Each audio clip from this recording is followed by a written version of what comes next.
رجعت لكم تاني لأحد أنواع الشخصية أو أنماط الشخصية. النمط اللي عندنا النهاردة نمط سيء جدا، وهو الشخصية السيكوباتية. زي ما انتم شايفين كده، شخصية تمثل شيطان في جسد بني آدم. ممكن الإنسان يبقى ضد نفسه، لكن يبقى ضد نفسه والمجتمع، هي دي المشكلة.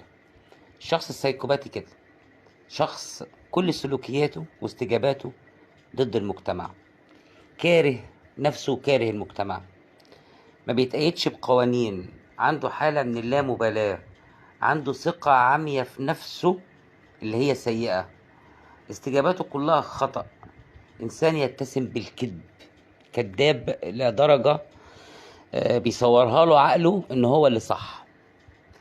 ينعدم تماما المشاعر والأحاسيس، دايما بينكر مساعدة الآخرين ليه، بينكر فضل الآخرين ليه.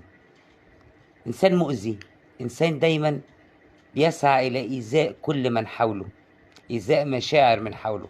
الشخصية السيكوباتية شخصية ضد نفسه وضد المجتمع، ربنا يرحمنا منها.